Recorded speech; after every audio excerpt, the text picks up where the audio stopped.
Zachas Kiddushin Daf Samach Vez concludes the Gemara's discussion of the subject of Tanai Kafel. Do you need a Tanai Kafel like Bnei Gad and Bnei Reuven? And we'll begin with another Mishnah that introduces the new sugya of what happens when a Kiddushin was performed under mistaken circumstances. So the Gemara has been discussing we had a machlokes between Rabbi Meir and Rabbi Chanina ben Gamliel, whether when you make a Tanai, if you have to say both ways, if yes, then this, and if not, then that, or do you just have to say one, and from the yes you imply the no, or from the no you imply the yes. So the Gemara is going to bring two more proofs on the subject. The Gemara's first proof is actually proof to Rabbi Chanina ben Gamliel, who holds you don't have to say it, you don't have to repeat it, you don't have to say both sides.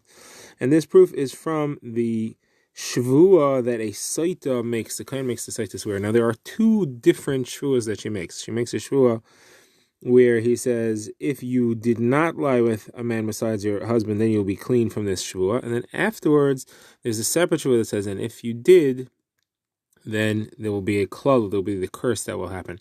But there are two separate things, and the first one doesn't have a repeat. It doesn't say each side, and therefore it only really says one side. It says, if you didn't lie, then you will be clean. It doesn't say, and if you did lie, then you will receive the curse that's involved. The Gemara phrases it as the expression that it says in the pasuk is, im lo yishachav hinaki. It should have said, v'im shachav chinaki, that you'll be choked. So why is that not there? So the Gemara answers that it is implied from the fact that there is a missing yud in the word hinaki. That is there for you to make a gzeira, to make a drasha, and to link it to the klala that comes later. And so just like the next klala, we say the negative side, here also you say the negative side. You don't just imply it from the positive side. Now the Gemara therefore says we have a kasha now on Rabbi Chanina ben Gamliel. The missing yud there for that drasha links it that you do say both sides. Why do you have to say both sides? According to him, you only have to say one. You don't have to say Tanai Kafel. So the Gemara says you have to say that if you are innocent, it will be good, and if you're not innocent, if you're guilty, it will be bad. Just so you shouldn't think that if you're guilty, it will be nothing. You won't get the bracha, but you won't get a kol either. There you have to say that it'll be either way. It'll be as far as that. Okay, now the Gemara's next kasha is on Rabbi Chanina ben Gamliel. Let's write to Rabbi Meir that you do have to say Tanai Kafel, and this is from the way the Torah expresses the mitzvah of sprinkling paradum water on someone who's tamei mace to be metaharim, and it says you should sprinkle it on the tamei mace on the third day and on the seventh day of his tahara, and if you don't, then he won't become tahar. So that sounds like we're saying a Tanai Kafel. Sounds like we're saying both sides. According to Rabbi Chanina ben Gamliel, you shouldn't have to do that. So the Gemara answers over here. It means to say that you have to the chiddush that it needs to teach me is that you have to do both the third day and the seventh day. You may think if it would just say sprinkle on the third day and on the seventh day, that you could do either of those days. The third day is available, the seventh day is available, either one's fine. You have to say, no, if you don't sprinkle both, he will not become tahar. You have to stress the negative side of it. Now, the Gemara asks, now that we know that you have to do the 2 days, it's a bit extra repetitive, and this kasha is on everybody, that it is repeated in the Torah. When it says v'hiza hatar alatam v'yom hashlishi v'yom hashvi, you should sprinkle on both days. Why is that said again? So Mar says that's to teach that it has to be day 3 and day 7. I understand it can't be day 3 and day 6, or it can't be day 2 and day 6, because you are minimizing the days of tahara. You have to have 3 days of tahara before you sprinkle the first time, and then you have to have another 3 days before you can sprinkle the next time. That I understand. But you may think that if you make more days of tahara, that's fine. You may think that if you do day 3 and day 8, so you had an extra day, so that would be okay. Therefore, I needed to say day 3 and day 7 only, and you can't play with that. Now, the Gemara follows up with, then why does it have to say again, v'chita b'yom hashvi? You should sprinkle on day 7. You just clarified for me it could only be on day 7. So Gemara says you may think that that's only for karbonos that he has to have sprinkled on day 7, but for truma, either of the 2 days would be fine, and therefore it has to say in that those psukim are discussing truma, it has to specify that you need to have both of them, 3 and 7. Okay, that concludes this sugya, and now we get our next Mishnah, which has 2 sugyas. The first is that of if the husband thought something and it wasn't true, is the Kiddushin void? And the second one is, can you make a Kiddushin which is in a situation where it's not Taifis, but you say that it should be Chal later at a time when it could be Taifis? Does that work? So first, the Mishnah discusses somebody's Mekadesh a woman. She didn't say anything, but he thought certain factors which weren't true. And for example, he thought that she was a Kohenes, her father was a Kohen, and it turns out that she's a Leviah. Or the opposite, he thought she was a Leviah and turns out she is a Kohenes. Or about her finances, he thought she was poor and it turns out she's rich. Or he thought she was rich and it turns out that she is not rich, she's poor. All these circumstances, she is Mekadesh, the Kiddushin is valid, because she didn't fool him. He thought, so he thought. That's not a Tanai that he made, and therefore the Kiddushin is okay. Now, next sugya is where he gives her Kiddushin that couldn't be Chal now, but he's saying it should be Chal later at a time when it will be fine. So if, for example, he is a guy or she is a guy, and he says, here's Kiddushin which should be Chal after I convert or after you convert, or he's an Eved or she's a Shivcha, and he says, after I'm freed or after you're freed, or she's an Eshes Ish, and he says, this Kiddushin should be Chal after your husband dies, or if she is an Achos Ishto, she is his wife's sister, which is forbidden as long as he's still married to the sister. And he gives Kiddushin and he says it should be Chal when your sister dies. Those are all invalid because there's no Tfis Kiddushin at that time. Now, if she is Zakak to Yibum, so this Tana holds there is no Tfis Kiddushin on a Yavama L'Shuk, that is a Yavama who has to wait for Yibum or Chalitza, and he gives it to her and says, after you get Chalitza, this Kiddushin should be Chal. Also no good according to this Tana. And same thing is if it's a child who isn't born yet. So you can't give Kiddushin to a father and say, here, this is Kiddushin for your daughter who's soon to be born. If your wife gives birth to a female, she's Mekudeshes with this Kiddushin. That is not valid. The reason for that is that the fetus is not considered to be a viable child that exists in the world at this time.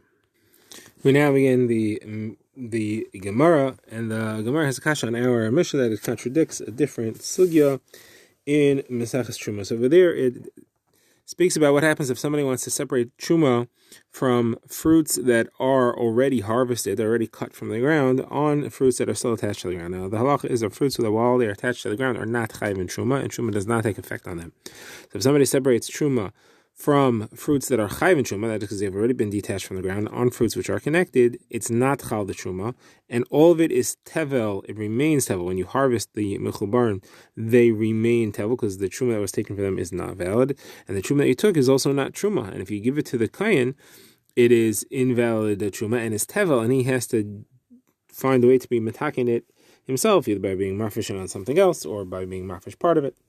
Now, this Mishnah says that if someone has a row and he says, hey, the already cut fruits in this row are Truma on the not cut fruits in the row after I separate it. It means he takes Truma now and he says, after we cut that Truma, after we cut those fruits from the ground, this Truma that I'm taking now should be Chal. So the Mishnah there says that works. And it works because it's within his power to cut it whenever he wants, and therefore it's considered like it's already cut.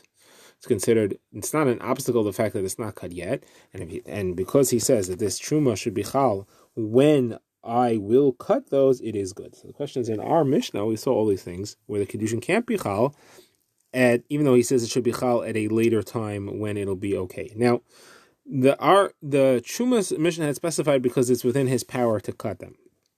In our Mishnah, most of the things are not within the power of the Mekadesh. He can't kill off the husband, the sister, or any of those things. What he can do, though, is be Megayer. So if he's a guy and he wants to give Kiddushin and say that this should take effect when I am a Megayer, why is that no good? It is biyadi, it's within his ability to convert whenever he wants. So Rabbi Yochanan answers it's not within his ability because it requires a beis din. You need 3 people to see the gerus to make it valid. Who says he'll find 3 people that are willing to do that? Conversion is called a mishpat, and just like a mishpat in monetary issues requires a court, this requires a court as well. So on that, the Gemara has a follow-up kasha, but what would be in the case of a man freeing his shivcha? So let's say he owns a shivcha and he gives Kiddushin to her, and he says, this Kiddushin should be chal when I free you. So there, he doesn't need a beis din, he can just free her whenever he wants. So according to Rabbi Yochanan, that would be a valid Kiddushin? So the Gemara answers no. There, she's not in a state at all. She's a shivcha. A shivcha is like a behema. She has no das of her own. You can't say that she will be roy afterwards. It's very different than the truma where it's valid, just can't take effect in that moment. Here, the maisa of giving kiddushin to a shivcha is meaningless. He can't say it'll take effect when she becomes freed.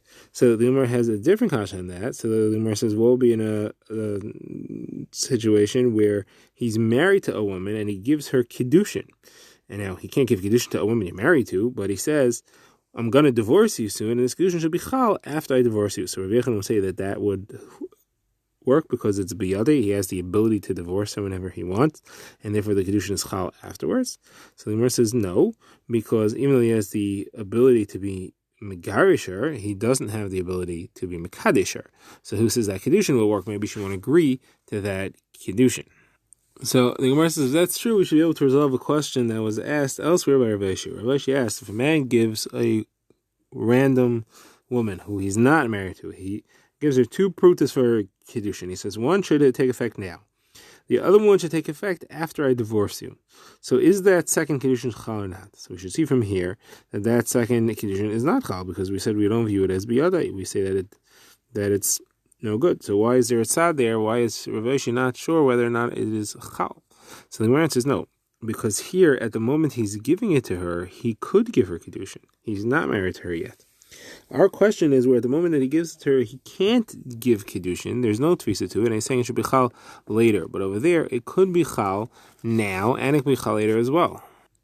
And the Gemara now continues by bringing a brisa that says, like Rabbi Yechanan, that you can separate, and it should be chal on something which is biyadai, which is in your ability. And then the Gemara is going to bring an opinion that argues and says even if it's not biyadai. So first of all, we see a brisa that truma works only if it is in your biyadai, if it is in your ability to make it be bitolush.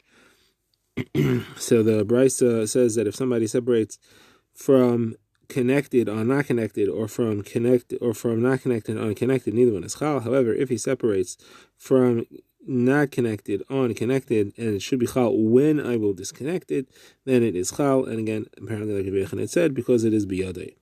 Then we have Rabbi Elazar ben Yaakov, who says that it's a step further, and even if it's not biyadai. What's that?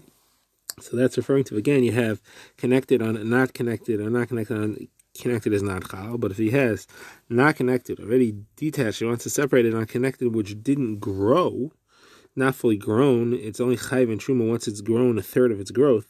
So if he says before it grow a third, if he says when it'll grow a third, which is not in his ability to make that happen, it's not biyadai, but he says when it'll grow a third and I will harvest it, should be chal. At that moment, that's good too, even though it's not biyadai. Now the Gemara quotes machlokes, how much does the growth have to be? So Rabbi says it has to be what we call shachas, but it's grown enough that the plant is there and possibly some of the flowering is there, and you can actually harvest it and feed it to animals. So it has some value, and because it has some value, you can have something bichal on it to take effect at a later time. Rabbi Yosef says it could even be what he calls agam, meaning that it's not grown at all. So now the Gemara says, where do you see the word agam means not grown? So Gemara quotes a pasuk in Sefer Yeshaya from the Haftarah of Yom Kippur that we just read recently, where it says halachayv ka'agmain roshai, halachayv meaning to bend over, and agmain, that's like the word agam. So you see, agam means something which is tall enough to actually bend over, to curve, as opposed to something which is not fully grown at all. Now, the Gemara says this will fit each according to his opinion with our brisa, which reflects the last case in our Mishnah. The brisa discusses somebody wants to be mekadesh a child which isn't born yet, so he gives kiddushin to the father and says it should be chal when your daughter is born. So there, the brisa says it's invalid, the kiddushin is no good, and Rabbi Chanina says that's referring to where the woman is not pregnant yet. If she's pregnant already, then the kiddushin is valid.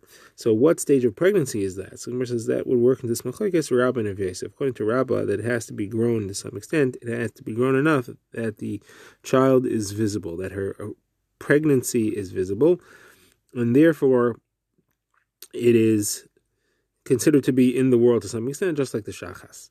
Rav Yosef would say even if it's lehuk or uber, even if she's pregnant at this point, we know that she is pregnant, but there is no visible external signs of the pregnancy.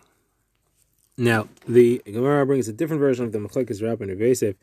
According to this version, neither of them holds that agam is good. They both agree that you have to have shachas, you have to have the stage at which it could be harvested and fed to animals.